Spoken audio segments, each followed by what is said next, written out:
including the current panelists here who are going to start things off for us today. I'm not going to belabor things with extended bios and introductions. You have the panelist bios before you. I will just identify them so you know who's talking. To my immediate left is Francis Townsend, followed by Robert Malley, Elliot Abrams, and Ali Shihabi.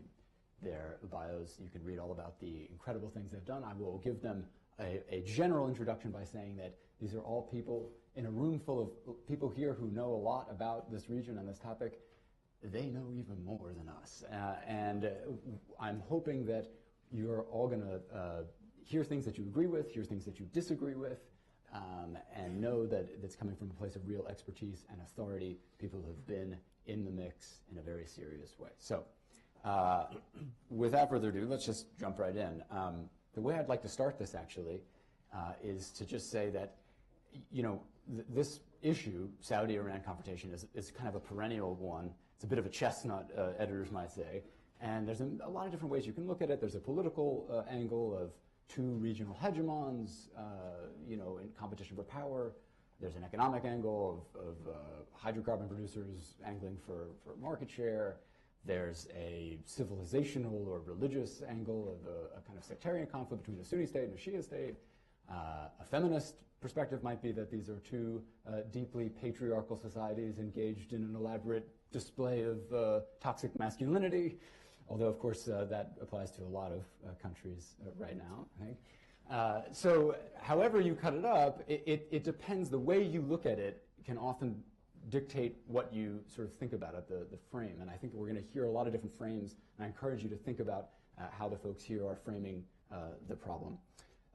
Here's how I want to start. I want to take a little poll of our four experts here, a quick poll, and here's what I want to know. And I want you all to imagine Iran and Saudi relations on a scale, on a spectrum, from 1 to 10, with 1 being really bad, open conflict, violent conflict, war, some sort of overt confrontation, military confrontation between these two countries. And with 10 being really good, what Fran described earlier is the unicorn scenario, where there's a cooperation and peace and stability and everything is just great. So between 1 and 10. And what I'd like our panelists to answer is I want you to each give us 3 numbers. The first is, on that scale of 1 to 10, where were things in this relationship 5 years ago? That is right around the end of Obama's first term, before the beginning of the second term. Where were they 1 year ago, maybe right after Trump's election? Sorry, today, where they are today. And I'm not going to ask you to prognosticate 5 years out, but 1 year from now, where do you think things will be on that scale? That'll kind of tell a little story of the way you see the trajectory of this problem. Fran, let's start with you. 5 years ago, today, 1 year from now.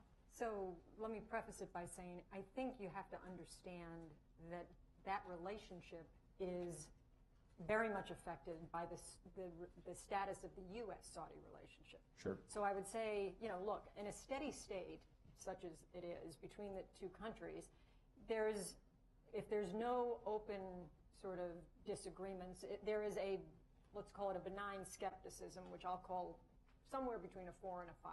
Okay. I would say at the end of the Obama administration, or 5 years ago, it was something even less than that, right? There was deep skepticism on the Saudi side about the Iran deal. They felt betrayed. We can debate whether or not that's a fair assessment. But, and I would say that the Iranian-Saudi relationship 5 years ago, we had begun to see a deterioration. So let's call it a 3. Okay. From the sort of steady state. Today, I think it has actually dropped, right? I think we know that there are proxy conflicts in Yemen, Iraq, Syria, Bahrain. So I think that while the Saudis feel better about the U.S. relationship, I think there is the current relationship between the Saudis and the Iranians, let's call it a 2. Okay. I don't think you're going to see a lot change in the next year. I don't think a year is enough to resolve the proxy conflicts in all the states I just mentioned. Look, if you could get it back to a 3, you'd feel like you'd made some progress.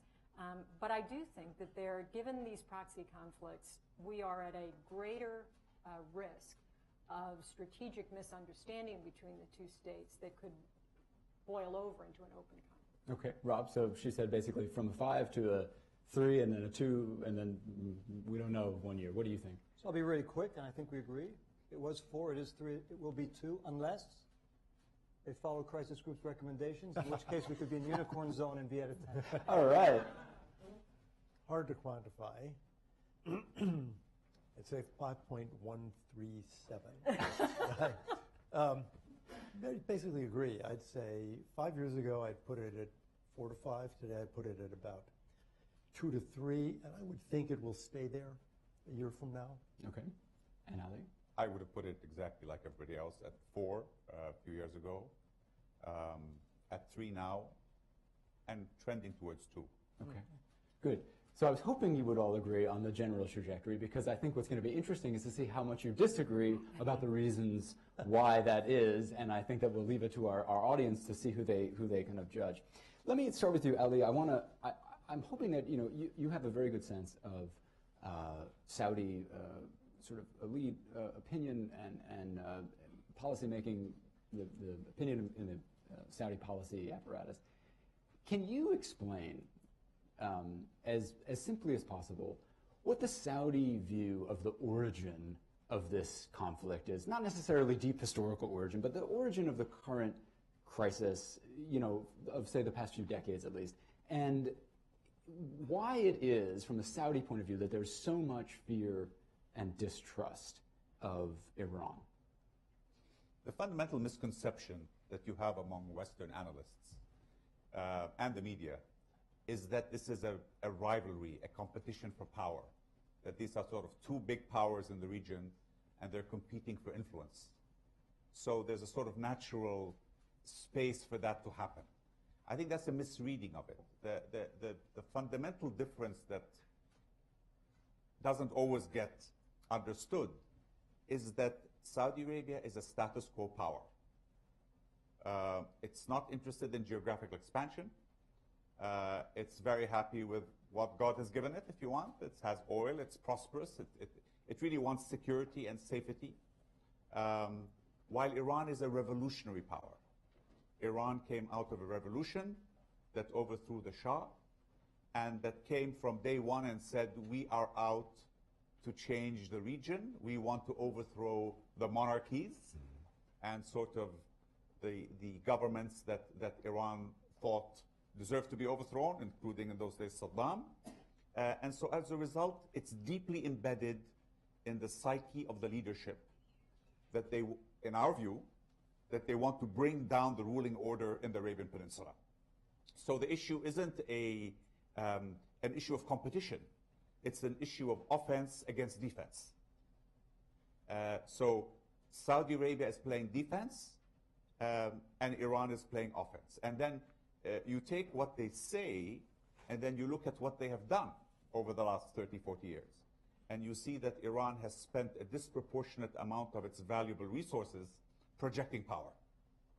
From Hezbollah to Iraq, to Syria, to Yemen, to Bahrain, to Kuwait, to the eastern province of Saudi Arabia. So they have walked the talk. So to put it simply, that's the way that... So Saudi Arabia sees this government as determined to bring down the ruling order and determined to control the Gulf one way or another. And the Iranians, we see them as having two faces. We see them as having, and when I say Iranians, I mean the regime, yes. Obviously, not the people or the country. But we see them as having two faces. One is smiling face, represented by their foreign minister and their president, who come here and say all the nice, polite things, and we want dialogue, and we want, let's talk up, why can't we talk through our problems? Why can't we sit down and, while the Revolutionary Guard, which really runs Iran, and Qasem Soleimani, which really runs Iran, is going around creating havoc all around the region. So we see that two-faced game, and we see that a lot of people in the policy community in the West swallow it.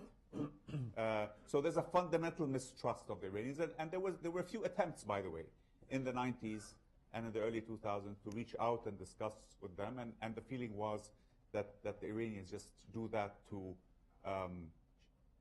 present a facade of wanting to cooperate, while in reality, they're in the business of subversion.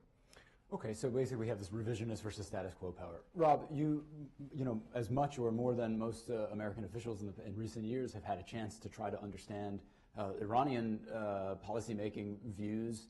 It's often a bit of a black box. It's a difficult system to grasp. I'm curious about what you make of Ali's answer about the Saudi view, but I would love to know from your best estimate the same kind of question from the Iranian point of view. What do the Iranians see as the motivating sort of animus here? And you know, where does the fear and distrust that we can presume they feel, and which they talk about, where does that come from their point of view, as you best understand it? There's no Iranian on this panel. Yes, that's right. That's right.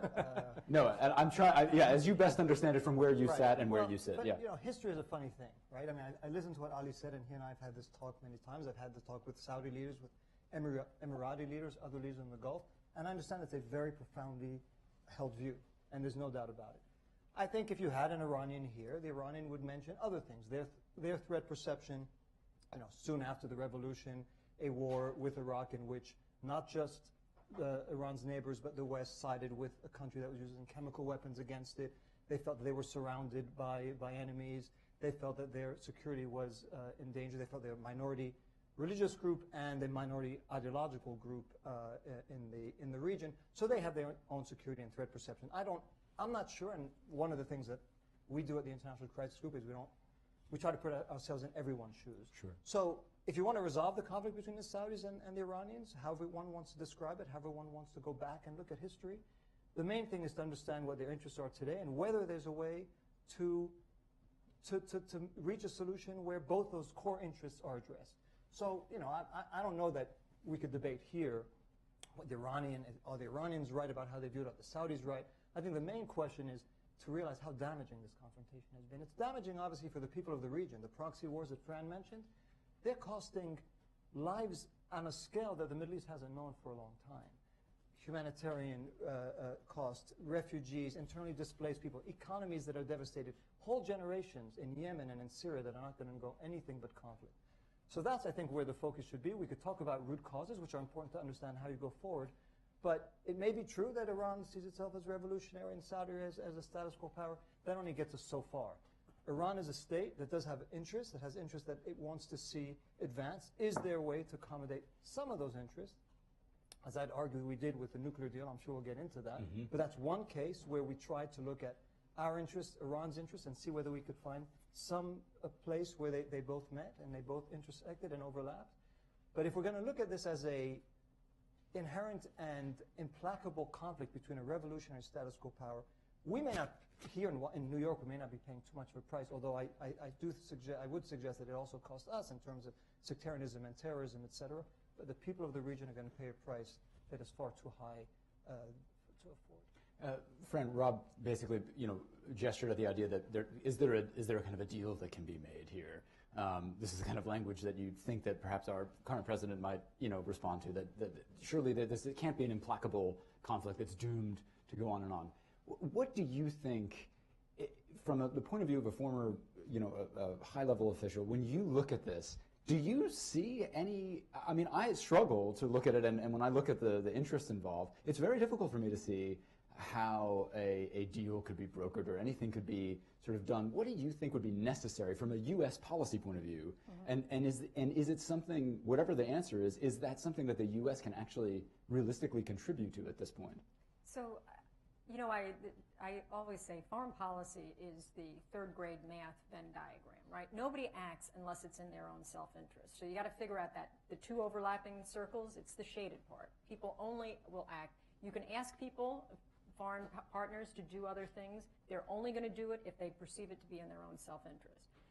The U.S. has got a self-interest here, when we ought to be very candid about that in seeing this conflict resolved, not only for all of the humanitarian, absolutely right reasons that Rob states, but after all, the terrorism problem that we faced here in this country, at home and around the world, and against our interests around the world, has come from the region.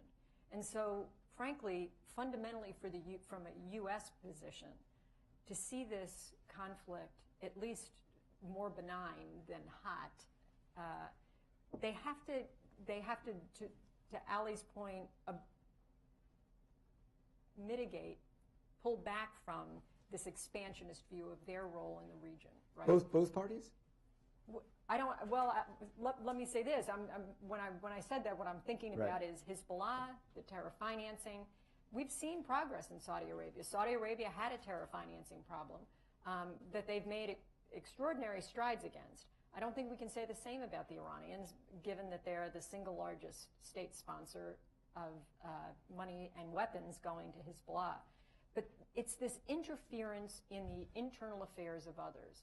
And it's all these proxy conflicts. I think as long as that continues, we're not going to see a resolution of the conflict, and we're not going to see a cooling of it. From a U.S. perspective, we ought to care mightily about that internal interference that the Iranians are doing. And I think if you want to get the Saudis to the table to have a conversation, you've got to confront that issue. Elliot, Rob mentioned the nuclear deal, and I'm curious for your take on this, because this is a big part of, that was basically an attempt by the United States to make some sort of policy difference here of some kind. It was a sort of intervention in this larger rivalry, if you'll forgive the expression, Elliot. Of course, there were other reasons for it too, but it represents maybe the best example of a U.S. step in that direction. What I'm curious about, though, is what's happened recently. And I'm hoping that you can shed some light on what do you think the Trump administration, or President Trump, is trying to achieve with this. I'm not even sure exactly what to call it. You know, if you call it decertification, they say, no, it's not. You know, it's not exactly clear what it is. But with this move on the Iran deal, what is the goal? He won't speak for Iran. I'm not going to speak for Trump. But your best estimate. As I said, it's a little bit of a black box, just like Tehran. So let's do our best. Well, there was a standard Republican critique of the Iran deal. It was a wall-to-wall critique. It had support from just about every Republican member of Congress. It is in the Republican 2016 platform. Right. This is a terrible deal. It is not a treaty. Therefore, when we come to office, we can undo it. So, I mean, there are no surprises here. And the Republican critique was, this is wrong from top to bottom. It is wrong in its nuclear terms, that is because it is not permanent, because it permits enrichment of uranium. You may recall that when we, the United States, did the so-called 1-2-3 agreements with Jordan and the UAE about the peaceful uses of nuclear energy, we demanded that they agree never to enrich uranium, but now we're going to let the Iranians enrich. Ballistic missiles, enrichment, and so on. And the Obama administration made another argument, which was, this is just a piece of Iran policy. That was the argument they made. And you will see that when we can reach this accord, Iran's overall behavior will change. It will get better. There are some lines of President Obama suggesting this, and he was wrong. Because what we've seen since the Iran deal is that if Iran's behavior has changed in the region, it has changed for the worse. So you have the Trump administration saying, there's nothing new here. We were against this. We thought it wouldn't work. Now it's the fall of 2017, and what do we find? The so-called 24/7 inspection regime does not exist, and the IAEA cannot get to military sites. We find an increase in the amount of energy and money being put into the ballistic missile program. We find worse, let's call it conventional conduct in places like Bahrain, Syria. So from every point of view, it is what we feared it would be. Therefore, President, takes the position, I cannot certify to the Congress under American law that the sanctions relief is warranted and proportionate to the change in Iran's behavior, so I won't certify it. And we know what we want to do to improve it. We want to make it permanent, we want to make it cover ballistic missiles, and so on. And so now we begin some diplomacy to see if we can get, first, the French, British, and Germans to agree that these would be improvements. I think that's their thinking, and they generally think that if I can put this in a different, more colloquial way, that the problem with the Iran nuclear deal was that we basically dumped our allies to do this deal with Iran, and that was a mistake. Rob, you were shaking. But other than that, I during think part it's of that. fine. And as someone who's involved in crafting and conceiving this deal, tell me. I realize this is not going to be a panel on the JCPOA. It would be here for 10 hours. But you know, let's say a few things about it. And Elliot and I have disagreed about this in the past. We have. I don't think, first to start off, you may find a stray sentence here or there, but I could then come up with 10 sentences in which the president and his administration officials said the opposite of what you just said he said. In fact, the Obama's argument was we need to take care of the nuclear program precisely because we have no expectation that Iran is going to change its behavior. And imagine this behavior with a nuclear weapon. And let's not forget the fact, and Elliot, I'm sure, was one of them, how many people in 2013, 14, 15 were saying this is the existential threat. You had Prime Minister Netanyahu going to the UN General Assembly with his diagram of enrichment. If they got over 20%, it's the end of the world. We took care of that problem. You may disagree on how well we took care of it, but that is, for now, in the box. So to say that it was a betrayal of our allies when so many of our allies, our Israeli ally in particular, was focused on this, I think that's a bit odd. As for the regional behavior, there's no magical solution. I mean, this is something that it's true of the Obama administration, it's true of the Bush administration, it's true of the Clinton administration. There's been a problem dealing with Iran's regional behavior that transcends parties, that transcends generations. It's not as a result of the nuclear deal. Of course, they have more money, they're going to do more, but let's be honest. We'd be having the same debate today about Iran's regional behavior if it weren't for the nuclear deal, other than the fact that we'd be more worried because some people would say they're rushing to a nuclear weapon. I'd say one other thing to bring it back to the Saudi-Iranian dispute, but I'm happy to defend the nuclear deal till and I'm happy to attack it, so we can go on. Because a lot of other things you said about the deal, we can have a special breakout session with just the two of you guys doing it. What's the greatest correlation between Iran's regional? What is the best indicator of Iran's regional behavior and its proxy efforts to expand its influence?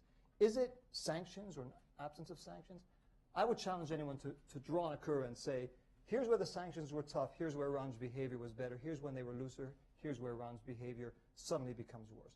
The correlation is between instability and chaos in the region, which at times I fully agree Iran exacerbates, but chaos, instability in the region, and Iran's influence. Three quick examples.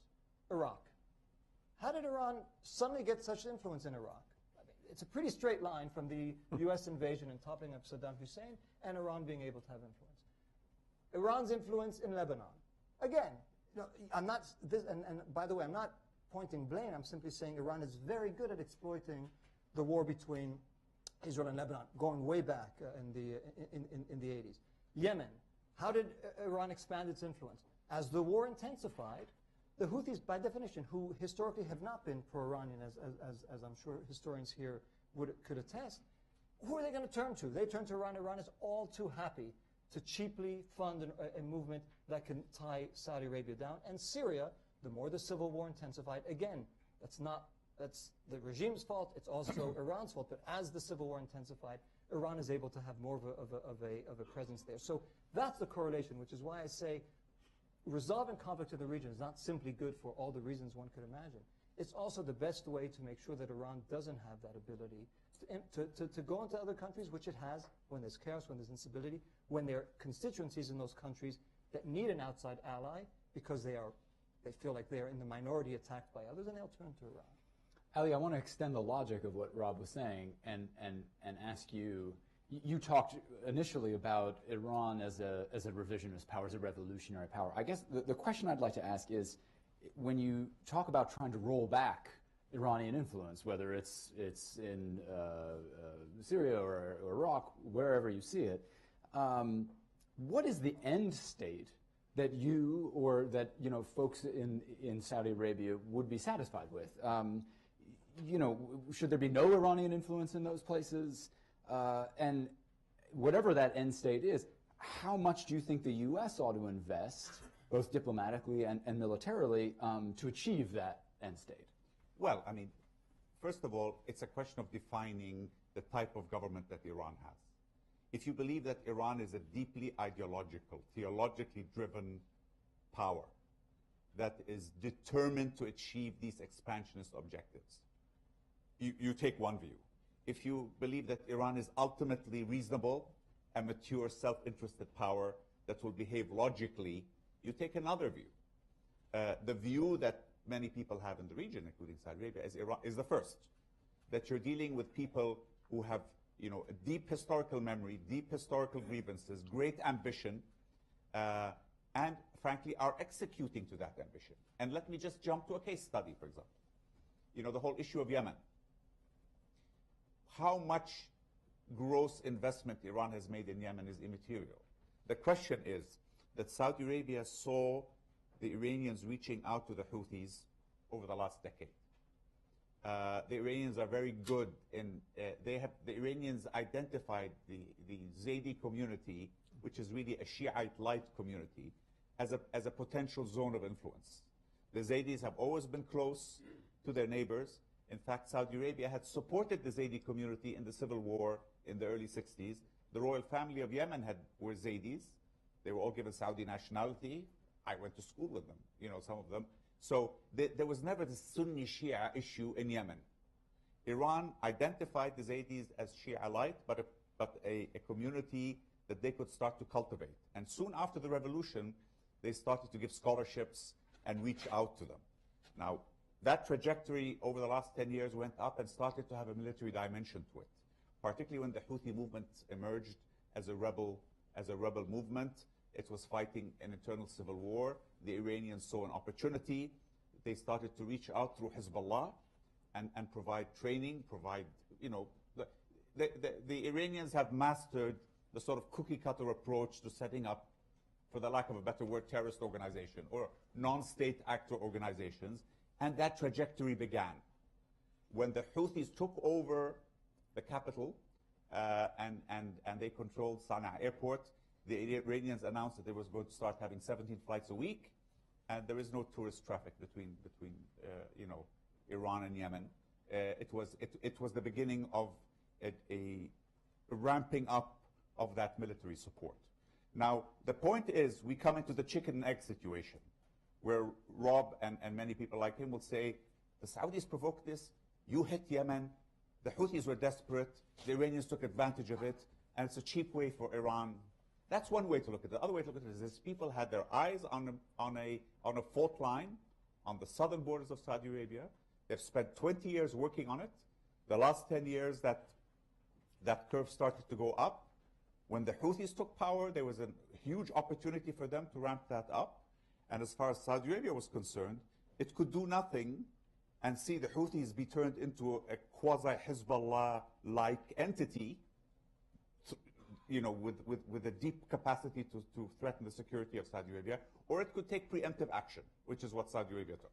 Okay, but the chicken or the egg problem, you know, regardless of where you come down on whether it was a chicken first or an egg first, you know, we got to run the farm now. So what is the I guess the crux of my question was sort of, what would be an acceptable level of revolutionary influence in these places? No, and there zero? is no reconcilable solution to the relationship with Iran with the present regime. Okay. What has to happen is that the Gulf Cooperation Council has to build up its internal strength to be able to deter Iran. Because one of the reasons was that the Gulf states have been traditionally weak. Iran is militarily much stronger. Yes, they don't spend the billions of dollars on arms, but it's a militarized, ideologically driven society with 10 years of experience in war. It's a very dangerous opponent. So America provided that umbrella. As that umbrella began to recede or be perceived to be receding under the Obama administration, the conclusion that Gulf countries reached was, we're going to have to carry our own water, which Americans have been saying anyway. So that's why, for example, Saudi Arabia didn't pick up the phone and call Uncle Sam and say, come and help us in Yemen. It took on Yemen itself. And then everybody started to complain and saying, you're being impetuous and you're starting a war. Well, you've been telling us to carry our own water for all these years. There are different ways of carrying water. Well, it was fighting your own battles and not asking Uncle Sam to fight the battles for you, you see. So ultimately, that is the approach that the Gulf countries are taking. You see it in the military alliance between Saudi Arabia, the UAE, and Bahrain. And one of the reasons why there's an issue with Qatar today is because Qatar was seen as undermining the potential building up that alliance from within. We'll come back to Qatar because that's an interesting point. Elliot, what Elliot is ultimately saying here, if I really want to reduce it, is there's really no permanent solution except regime change, right? And this has been an argument. There's a lot of different valences to this argument. There's the one that he's making. Another one has been simply that Americans and American presidents and policymakers have made is simply that the Iranian regime is unacceptable because of its conduct, not just abroad but at home. That this is a repressive theocracy. Right. And you know, one thing that as an editor, you know, here it sometimes becomes difficult when I see these arguments because I say, well, you know, can't I apply that argument to our partners as well? Can't I? Don't the Saudis execute people and repress minorities? And you know, aren't there allegations of GCC funding of Sunni terrorism? And I guess my question for you is, you've done a lot of work on human rights. This is sort of ultimately a political or human rights question. Isn't it sort of a hypocritical stance, the corollary to Ali's thing, which is to say that the Iranian regime is simply unacceptable because it's an unacceptable regime? Why is that an acceptable thing to say about Iran and not about Saudi Arabia? Two reasons. First, the realpolitik reason. We have friends and allies, and we have enemies. The regime defined itself as an enemy of the United States the day that Khomeini came to power. We didn't choose them as an enemy. You can, you know, go talk to Jimmy Carter. We didn't choose them as an enemy. They chose to be an enemy. They have, the regime, not the people, have chosen to be an enemy of the United States every day since 1979. So there's a realpolitik question here. The second question is, I would introduce the word legitimacy. There's a huge difference between, I would say, the government of the Emirates and the government of Saudi Arabia and the Iranian regime. I would argue that the Iranian regime is an illegitimate regime in the eyes of its own people.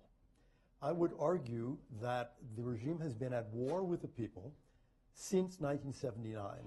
And for those who would like to read more about this, Misak Parsa's book, Democracy in Iran. I mean, literally every day since 1979. So this is not just a question of human rights abuses, which certainly is, I mean, Saudi Arabia, from our point of view, Saudi Arabia and the Emirates are obviously not democracies. They are monarchies with varying degrees of respect for human rights. But they are not illegitimate regimes, neither in the international system because of their behavior, nor internally because of the hatred of the people for the regime. They are legitimate regimes. Fran, I want to ask you about, we're talking now, we've shifted a little bit from talking about the Iranian regime to we're introducing the let's say the Saudi regime. Let's limit it to that. Things are happening in the Saudi regime. Strange things are happening in the Saudi regime, and I myself have been struggling to try to make sense of them. What's your read on what, you know, sitting from Washington or New York, trying to figure out what is Mohammed bin Salman up to, what's happening inside Saudi Arabia? Should we be concerned, terrified, cheered? What's the proper American response to what's happening domestically in Saudi Arabia? So I'll start with the punchline and work backwards. Okay. I would be encouraged and cheered, to pick a word that you used. Look, this is a population, I'm going to give you rough numbers, not exact. So approximately 70% of the population is under the age of 30. These have been changes that have been needed for a long time. And by the way, you asked a very difficult question of Elliot. He gave you the answer I would have given. And I would say to you, don't presume that because we have allies and partners with whom we have human rights disagreements, that we don't discuss them. We discuss them privately, we encourage them, we push them quite hard. Saudi Arabia is not alone in that category. You might include China in that category. So I would say to you that Mohammed bin Salman represents a new generation. I think the changes you're seeing could not have happened now without the change in the order of succession. It was only possible by virtue of that because he didn't have, Mohammed bin Salman, the current crown prince, did not have the history in government that his predecessor had. And didn't have the obligations and relationships that came with that history. And so I frankly think this is a real opportunity. It includes, you know, there are a bunch of changes, not just with the Crown Prince. We've seen a change in the Cabinet of Ministers. The ambassador here, Khalid bin Salman is a son of the king, full brother to the crown prince, fighter pilot, dropped bombs on ISIS in the current conflicts. He too represents this change. We're seeing a loosening of the rules in terms of entertainment, foreign investment into the kingdom, rights for women, including driving. And so I think that this is the beginning of, I'll use a Western phrase, of a reformation. But it had to be driven internally, and I think could have only been driven by someone like Mohammed bin Salman. And you're confident that he has the skill set necessary to carry out this change? This is not just one person, Okay. right? It comes from the king. It's not just Mohammed bin Salman. It has to have the buy-in of the cabinet of ministers. We've seen many changes there. And we've seen, look, an interesting sort of data point, at the most recent National Day, uncharacteristic for Saudis who tend to be, and Ali can correct me, quite reserved, there's cheering and dancing in the streets of men and women. It was not segregated. That tells you something about the support of the population for the changes. Does that mean it is 100% in uniform? No. Do I expect that they will have to deal with pockets of resistance from more traditionalists? Yes, but they will, they have been, but I think this is largely supported by this very young population that tends to see the world, this population under 30, much more like Mohammed bin Salman does than the prior rulers. Rob, Elliot described this as a regime which is legitimate. Fran has painted a fairly optimistic portrait of where it's headed.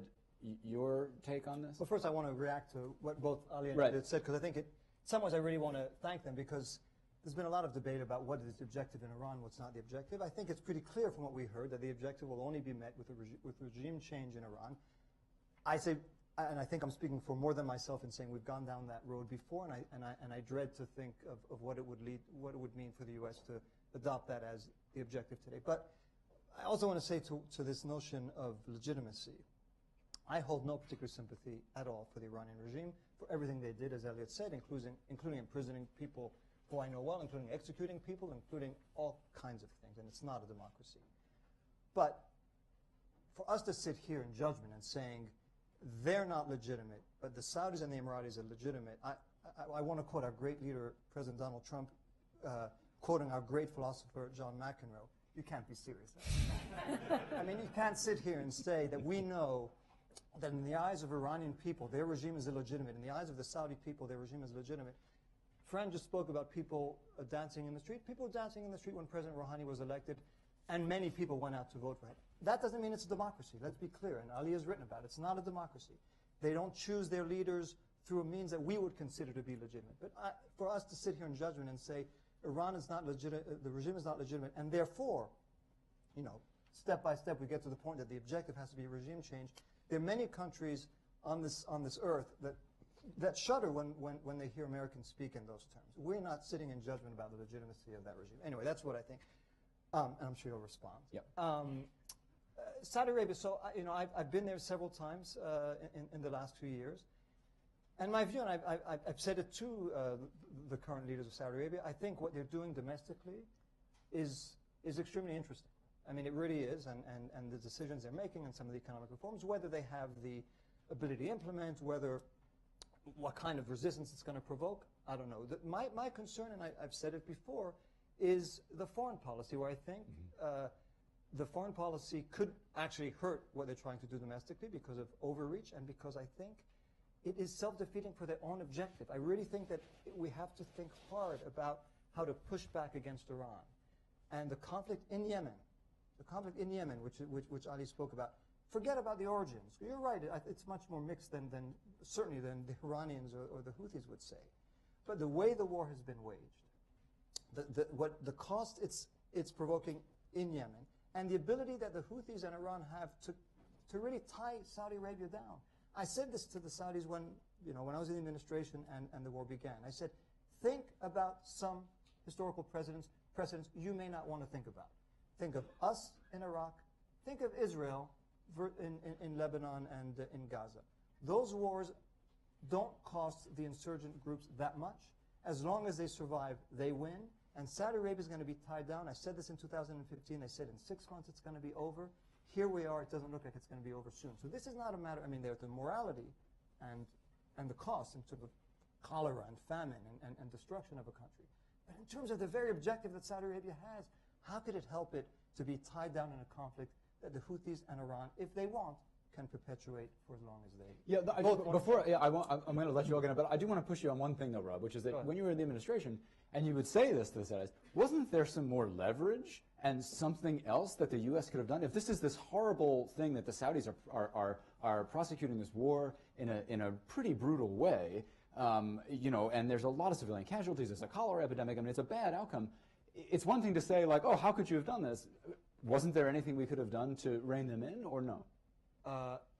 Do I think that, am I proud of the outcome of our efforts in Yemen or in Syria for that matter? No. I mean, if that's what you're asking me. Did we try to shape Saudi behavior? We did. I think, as Ali said, there was a mistrust that had already built then, and so, you know, it became harder. And they are allies. They are allies, and so we, at the end of the day, when their security was at stake, I think the decision was we have to stand by them.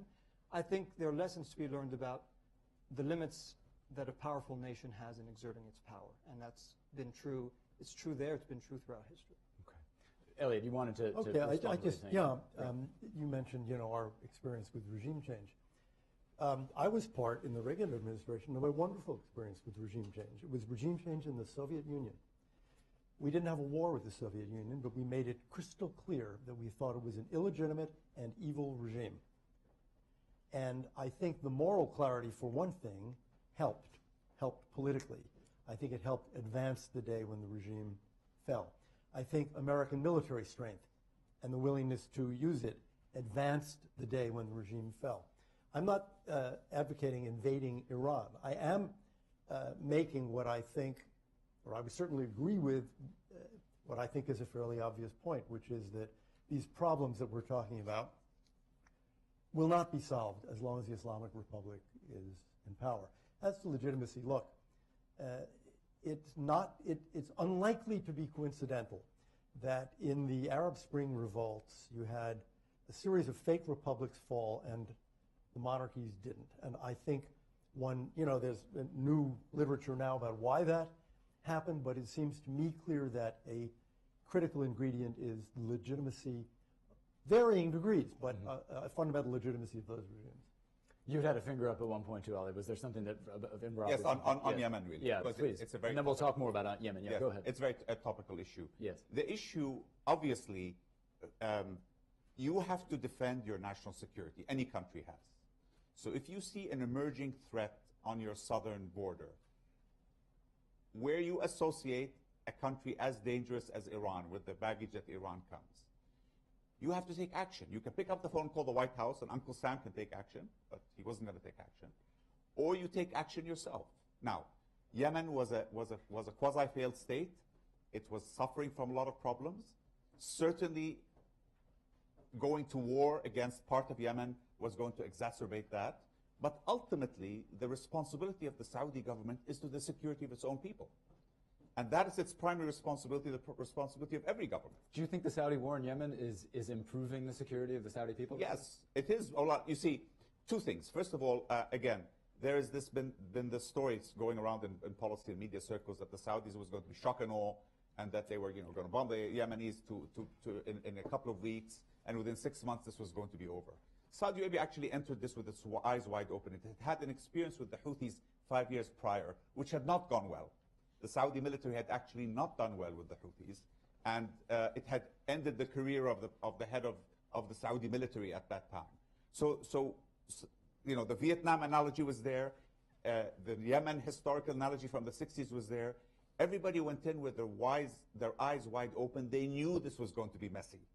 The question was that you had to do two things. One, you had to stop the Iranians from having a big pipeline into Yemen in terms of the capacity to deliver support. So you had to close down the airports and the seaports to force the Iranians to go from overt to covert support, to force them to go to smuggling, whether by little boats or through the border of Oman. At a very high cost, we should say, though, to the civilian population. Of course, but I mean, that is your internal security. The problem is you are looking at your internal security first. That is your prime responsibility. So you had to close down the Yemeni sea and airports. And number two, you had to send a message to the Houthis that we are not going to let you become another Hezbollah. And if you think you can flirt and with Iran and bring Iran to our southern border, you are going to pay a heavy price. Unfortunately, there's no such thing as a clean war, you see? And, you know, there's this myth. I mean, every war that everybody has ever carried out is dirty in a sense because civilians unfortunately pay a price. Look at the literature. Look at the literature that General Sherman wrote after the Civil War. You know, what did you do in the South? These things are unfortunately a horrible byproduct of politics and of war. But ultimately, the kingdom has to defend its national security, and it had to take action. So, of course, it's bad. And now, by the way, within all of that, you know, today there's a lot of complexity within Yemen. There is a huge humanitarian problem there, also because all the warlords in Yemen, the ones on the Saudi side and the ones on the opposition side, are mixing criminality with warlordism and are selling stuff. So there are a lot of other reasons that are contributing to the human suffering. But at the end of the day, Saudi Arabia cannot abdicate its national security because of that. Okay, I'm going to let Fran and Rob both respond to that, and then we're going to move to questions. So if you guys can keep your responses to that brief so that we can get to the audience's questions. I'm sure they have a lot of stuff they want to know. There's a lot of stuff we haven't talked about. But please, go ahead, yeah. So let me just add some context to what Ali was saying. I think the conflict in Yemen between the Saudis and Emiratis and the Yemenis is not new. We think of it as new because we're now aware of it and because of the size and scale of the humanitarian conflict. I will tell you, going back to the Bush administration, I can remember carrying a letter to Gaddafi when he was still running Libya to not pay money to the tribes in Yemen, including the Houthis, because he was determined to try and overthrow the Saudi monarchy. He was working sometimes with and sometimes in concert with the Iranians to make these payoffs to the Houthis and the other tribes on the southern border of Saudi Arabia. This is not new. They have watched this threat build on their southern border across 2 U.S. administrations. You're now to a third. And so to the extent that this has been painted as some sort of impetuous, brash act of the young crown prince, I think that's unfair. We can debate the merits of the conflict in Yemen, but I think to suggest that this was some impetuous act by a new leader is unfair and incorrect. Incomplete. Okay, good. Rob? 30 seconds. Yes. Sorry, but Ali, yes, nobody's denying Saudi Arabia's right to defend itself. I think there's war, there's dirty war and dirtier war, and I'm sorry, and there are many other countries that have waged very dirty wars. I think this is a war, and we tried to help the Saudis wage it more cleanly, and we were unable to. That's number one. I'd also ask, if the goal was to make the Houthis not become a Hezbollah, are they more like Hezbollah today or a year ago? That's another question, just to ask in terms of whether it's succeeding. And as to regime change, so again, I think it's enlightening. It's useful to hear that people think the solution will only be resolved once the regime change. That may be easy for us to say sitting here, but it's consigning the peoples of the region who are suffering from these proxy wars if we say we're going to continue to wage it and continue to press back until the regime changes. That's consigning the peoples to the region to years and maybe decades of warfare and destruction. That should not be the U.S. mission, I believe. But anyway, so appeasement would be then. It's not appeasement. It's not black and white. Like either it's Saudi Arabia doesn't defend its security, or it wages a dirty war. Well, appeasement light. Either we, we could joke here, but there are conflicts that are going on as a result of this, what you don't want to call a rivalry, and we could say it's never going to end until the regime falls.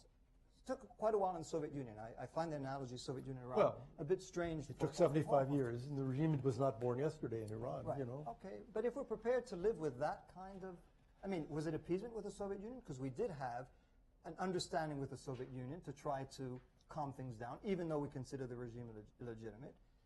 So anyway, I just worry when I hear that. If you take the Soviet Union, just the Soviet Union analogy, I think it's interesting because the question is, do we believe that Iran is in the Gorbachev phase or in the Trotsky phase?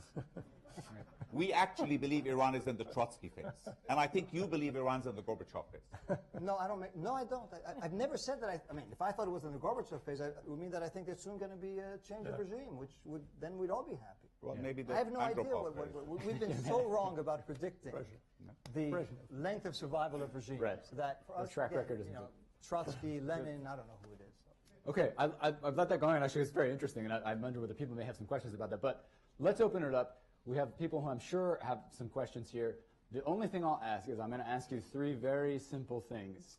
Number one, please tell us who you are. Number two, please tell us where you're from, what institution, what organization you're from. And number three, most importantly, please ask a question. I don't want to interrupt anybody. I don't want to be that guy, so please don't be that guy. Okay, we're gonna start with the lady in the yellow dress here in the front. Who you are, where you're from, and a question quickly, please. Thank you so much. Halima Croft, RBC Capital Markets. Ali, you said the key to running the farm was a strong GCC. Could you give us a sort of health check of the GCC? And we didn't get to discuss Qatar, so what are the plans for bringing Qatar back into the fold? Well, I mean, I think actually the GCC has taken giant steps forward because key powers within the GCC, the two biggest powers, which are the UAE and Saudi Arabia, have developed a very close military and political alliance, and Bahrain has joined that. So while you do have conflict within the GCC, particularly with Qatar, you still have a core of a military political alliance that is actually fighting a war together very successfully. So that is the foundation of what could turn out to be, once Qatar comes back into the fold, a very robust regional security architecture. Okay, the gentleman on the end of the aisle here with his hand up on my left-hand side. Yes, thank you. Just tell us who you are, where you're from, and please ask a question. Albert Golson, I'm Executive Director of Indo-Brazilian Associates. We study geopolitical risk. Question on the Crown Prince Mohammed bin Salman. There are rumors that he could rise to the head of Saudi Arabia in the very near future, matter of months. How would that change Saudi's foreign policy, particularly with respect to its neighbors, as well as Iran? Who wants to take that? Friend, you want to take it? Sure. Yeah, you were talking about him before, yeah. So, look, I think, again, talking about, they were saying, when we predict regime change, how often we're wrong. I think sort of speculating about the timing of a succession in Saudi Arabia is certainly not useful from an American. So, yes, I've heard all the same rumors. I don't think we have any reason to suspect that, it's only happened once before in the kingdom. I think we don't have any reason to suspect that the king just made the first and very significant trip to Russia. He seems to be in good form and good health, and so I wouldn't put a whole lot of weight in those rumors right now. Could it happen? Absolutely, but I don't think the Americans, including the intelligence community, are going to be all that good at predicting it. How will it change the foreign policy? Mohammed bin Salman chairs the National Security Committee. There's a more fancy name for it, but he's basically in charge of the security apparatus and the foreign policy now, right? And he makes the recommendations to the king. And so I don't expect that there would be wild swings, wild changes in their foreign policy or national security posture. Can I just elaborate? Yes, please, of course. This rumor of abdication has been seeping through financial markets and going through the hedge fund community in New York.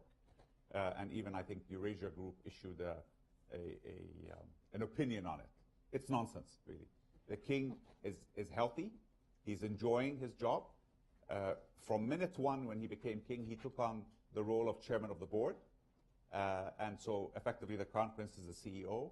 So, first of all, the abdication is not going to happen because there's no reason for it to happen, and he will serve as long as he's physically able to serve. And the Crown Prince is already playing the role of a CEO, really. So there will be no change. But I think we've tried to trace that rumor, and actually it seems to continuously come out from financial markets. And I think traders play that game because they take highly leveraged positions on something. They let out a rumor for 2-3 hours, and the market moves a little bit, and they make some money. So, yeah, actually, does Saudi Arabia have a 25th Amendment, maybe?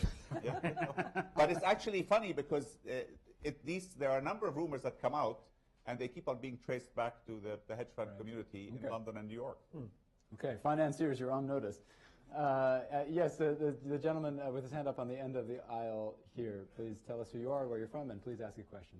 Robert Radway, Vector Resource Funds. I'm curious whether 1954, or how much of a role 1954 has in Iran's thinking about the U.S.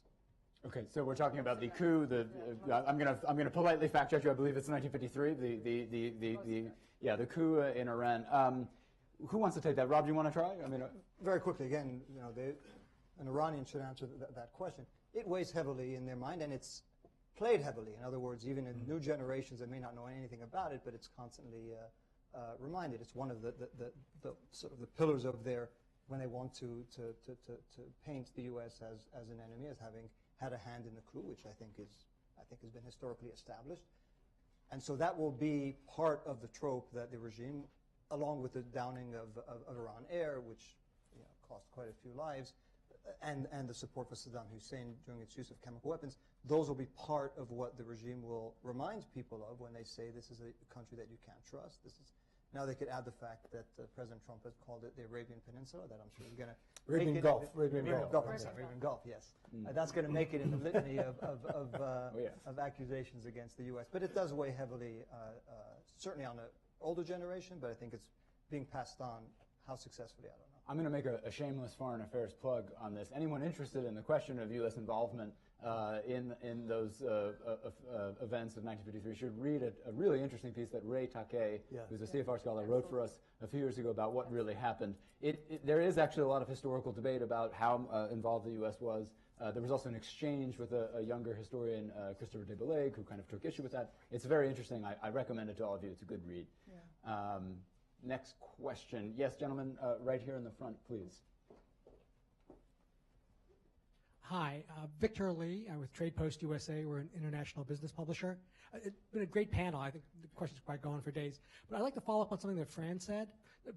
I think we all view the liberalization of practices in Saudi Arabia optimistically. But I think, unfortunately, as we've seen in the U.S., these can, especially when you touch on cultural issues, they can really come with a backlash that you could never have imagined. So on the one hand, we think women driving as being fairly innocuous, but the same way that 10 years ago, gay marriage went from being nothing to really triggering a real strong reaction. What is the risk that as the society liberalizes, that all these forces that we don't currently see are going to come to the fore? Look, I think there is. That's why I said it in my answer earlier. I do think it's a risk, but I think it's pretty telling. And Ali, help me with the numbers here. So there are 23 major clerics, and when these changes, before they were announced, the Crown Prince called them in and asked them their opinions without an open question. 19 agreed. 2 or 3 reserved judgment, 1 disagreed. But the Crown Prince, the notion that that is known to have happened, and that they were transparent about having asked the question of the clerical establishment that has tremendous sway in the cradle of Islam. Let's remember the king is known as the custodian of the 2 holy mosques. This is his preferred title. I think that says something about their willingness to play with their cards down, not just domestically, but internationally. There are going to be people of influence who disagree, but it's incumbent upon the Crown Prince to manage that process and to allow that to get it resolved in its sort of natural way. I found that surprising, that openness, that willingness to have the conversation in an open way and be transparent about it. I think that's a good sign, and I think that ought to suggest to us a willingness to engage domestically, including with his critics. If I can just add a point. Sure. Look, you need a firm hand for such drastic change. For example, the issue of women's driving, every leader in Saudi Arabia has known for the last 50 years that it was a ridiculous issue. But the question was, it became a wedge issue with the religious right, if you want, and you needed the guts to take them on. This leadership has had the guts to take it on. So people have complained about sort of a restriction of liberties, about people being arrested. There is a bit of that, but you need that because you are going through fundamental historical change. You can either debate it ad nauseum for the next 20 years and get nothing done, or you can compress it and take some difficult decisions under a very firm hand. Obviously, you keep your ears to the ground, you watch for signals, you manage that as much as you can, but you also need a very firm hand, because Saudi Arabia has, these problems have accumulated that should have been addressed in the last 20, 30 years that were not addressed. So there is an inventory of issues that have to be addressed quickly. There is a risk, but that is why you need, you know, if you want the space that people have for debate has been constrained a bit, because had you let it go out, we had an issue where women, you know, where women activists went out to drive in the first Gulf War when the American troops were there, the American media was there. And I remember being in Riyadh at that time, and it went viral. Every mosque, every imam in every mosque came out against them. So the government this time managed the process and managed it very effectively. With a bit of intimidation, sure, consultation, but a bit of intimidation. Unfortunately, you need that, because major historical change, as we all see even in this country, when you want to do something like healthcare or something like that, it's so difficult to get a consensus, let alone in a country where the political spectrum between the far right and the far left is irreconcilable. So what you need, you have a lot of change happening now. You need a very firm hand to do that. You will constrain some liberties in the process, but the government is also keeping its ears to the ground and its antennas alert to react to market signals. Sorry, I'm just going to follow. Has the hand not been firm for decades? I mean, I'm surprised to hear you say that that's necessary now. No, well, it is. I mean, it's necessary with the clerical class. For example, there were about 40 clerics that were arrested. Okay. Again, arrest in Saudi Arabia is a bit more benign than it is in a place like Iran. You don't have the dungeons. People get, you know, held for a few months, sometimes for a few weeks. They're asked to sign a paper. Most of them end up getting released. But it's a signal. And I think that particularly because of what happened with women's driving in the 1990s, the issue was that they wanted to send a very firm signal that this is what we want to do. It has to be done. You better fall in line. And everybody fell in line. Okay. More questions? Yes, the gentleman here in the third row. My name is Angelo Lisboa, I work for JP Morgan. The question is for Ali. First, I would like to assure that I did not start the rumor. And second, He said hedge funds. You're okay. Yes, yeah. So let's keep it at there. So Fred mentioned the large portion of the Saudi population that is now on working age, right? The young, vibrant, and that's. I'm from Brazil, so we all know that emerging markets, one of the upswings is exactly that's a tailwind for a lot of economies. What is your view on a perspective of economic reforms? We heard about Saudi Aramco potential IPO, and how do you see the perspective on broader economic change to actually address that percentage of young, there are currently, a lot of them are unemployed because there are not that many job opportunities? Well, there's a two-track to that. Today, if you are a well-educated, dynamic young Saudi, this is a very exciting time to be in the country. If you're U.S. among the 100,000 that come to America every year, this is a very exciting time to be in the country because so much is happening. If you are among the balance of that, among the youth, which are not that well educated, and unfortunately Saudi universities, you know, Saudi Arabia has mass-produced universities in the last 30 years. So we mass-produce graduates, many of them with mediocre qualifications. The solution to that is then going to be an economically expensive solution, but a socially necessary one, which is that the Saudi labor market has been so open to the world that you have 10 million foreigners in Saudi Arabia doing jobs. And I always give the analogy that I remember I was in training in JP Morgan in 1981, 82, and I was in London. To get a plumber in England at that time, you had to wait 2 weeks. You got a miserable plumber, an English plumber. You paid him a fortune. He did a lousy job, right? 6 months ago, if you wanted a plumber in London or before Brexit, you had an app. In half an hour, a Polish plumber came. He did a superb job at a fraction of the price. We may have to revert to the London old model, which is force companies to employ Saudis, even though they will be more expensive and less productive. But that is a political choice because you have to employ people. So it the sense that the quality of service will go down, inflation will go up, but social peace will be attained. And the government is doing that. and it's doing that by diktat, maybe not very efficiently, but they're going by sector and saying, you have to employ Saudis here. And so there's that two-track, but it's a social and political necessity to impose national employment. Ali said something very important there. They're encouraging more foreign direct investment than they have ever permitted in the past. A condition, a tie to that foreign direct investment is what are the number of jobs for Saudis that this project, this investment will produce. And that is a it is a direct tie and it is a direct piece of attracting foreign investment.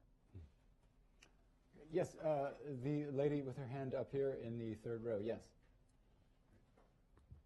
Joanne Leadham Ackerman, I'm on the board of Crisis Group. Could you just elaborate how you see the societies changing both in Iran and in Saudi Arabia as women are engaged more and more? And a second question, are the citizens of each country in any fashion communicating, exchanging, and is that the possibility of where more rapprochement can come from the base up rather than from the governmental level? So people-to-people ties, and also the question of women, not just in Saudi Arabia, but also in Iran. Anyone want to jump in on that, our panel? It's a tough one. I don't think there are tremendous people-to-people ties. Okay. There's the Hajj. Right? That's There's the Hajj, but sure. that also is sometimes a bit segregated because, again, the Iranian regime believes that you turn the Hajj into a political opportunity, and that's always been underlying tension between Saudi Arabia and the Iranians, where Saudi Arabia says, this is a religious event, you come here to carry out your religious duty. The Iranians say, we also, part of the religious duty is to discuss the political issues of the day and to express our opinion about them. And I would, I can speak to the women in Saudi Arabia. I mean, I spent a lot of time in Saudi Arabia. And I will say to you, I think people here in the United States and in the West would be amazed. There are many today, long before this issue of driving came up and the liberalization, many female business owners in Saudi Arabia, quite successful, winning awards. And so I think you'd be surprised. I think this makes their lives easier, the ability to drive. But don't underestimate the role of women in the Saudi economy today, because it's quite significant. Well, you've got a woman who's the head of the stock exchange now. We've had the first woman spokesman appointed for the Saudi government in Right. Washington. And So there's some symbolic steps and a being deputy taken. governor. Joanne, it's a good question. I think neither one is covering themselves in glory in terms of where they are today. Maybe they're going to, so I think there have been some positive signs. But in answer to your question, I think these are two countries that have still a long way to go. In terms of people to people, to my knowledge, and I could be wrong, and maybe somebody in the audience knows otherwise, there is none. These are closed societies. They don't particularly encourage their citizens to reach out to each other, to Iran and Saudi Arabia, vice versa. Whether there's some way around that, I think that's something to be discussed. But to my knowledge, as Ali says, that this is not sort of a growth industry, the people-to-people between Iran and Saudi But on women, in fairness, there's been a big trajectory of progress in the last 5 years. And I can tell you, 10 years ago, if you had gone to a business, I used to run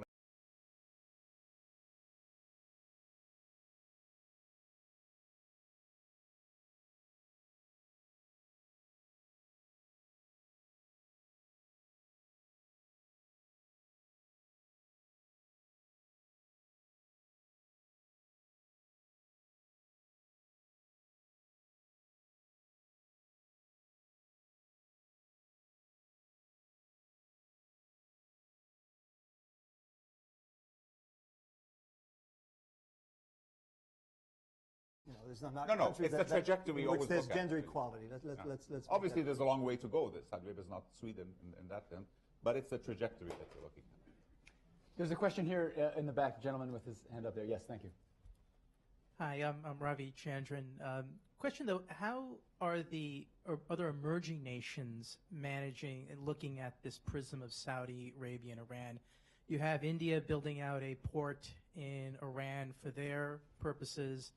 China is, trying to flex its muscles. You have other countries who are looking at this. So how are the other countries looking at this? Because there seems to be a push to get some business done, and they look at Iran probably as a good commercial opportunity as well. Interesting question. Anyone want to jump on that one? The sort of beyond the region implications of this fight and the changes in these places? I could just very quickly, I mean, some of the fight actually has negative consequences if you look at what's happening in the Horn of Africa and elsewhere, where the rivalry sometimes gets exported.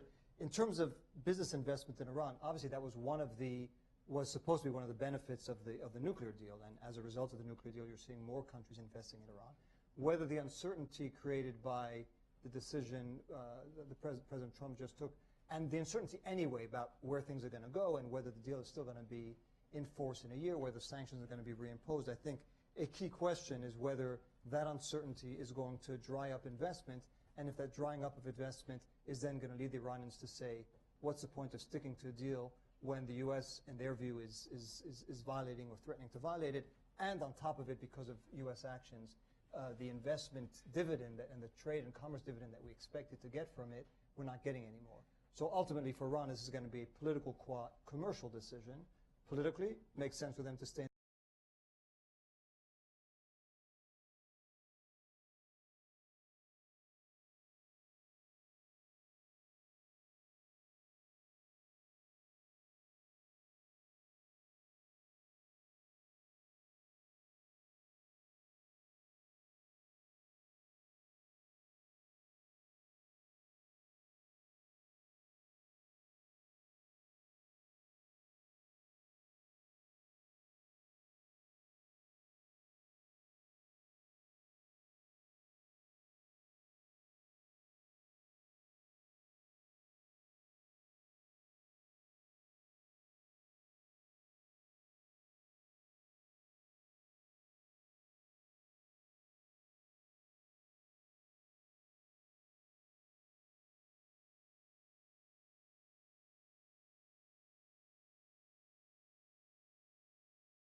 The deal so far, even if the U.S. distances itself because they could drive a wedge between Europe and the United States.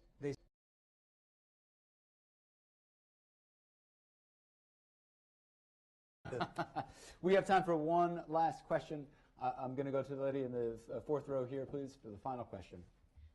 Hi, Sarah Orvin from Eaton Vance, which is a real money asset manager in Boston. Given the consensus on continued deterioration of the relationship, what does that mean for the states that are caught in the middle?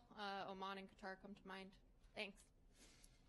Yeah, is this how worried do they need to be, and how nervous are they? Should they be even more nervous? Who wants to take a crack?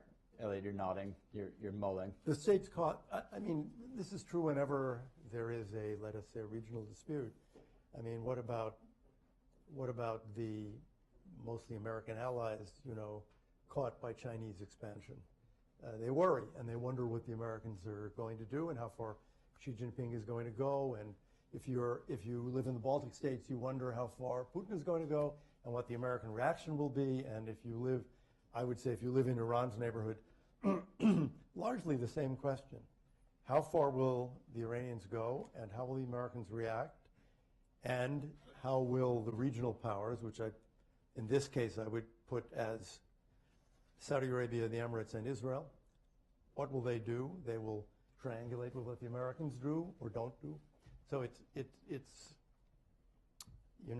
very hard to predict. Let's put it that way. I think that's actually a pretty good note on which to end, since it could apply to almost everything that we talked about here today. Hopefully we've given you some tools from which to make some slightly better predictions, or at least not terribly wrong predictions. Let's thank our terrific panel here, and thank you all so much. This was really, really illuminating. It was fun, as always. As you know, the rest of the program, there's 3 more panels to come, including 2 breakout sessions in individual areas. Just consult your programs and you'll know where to go. Thank you again. I'll give you my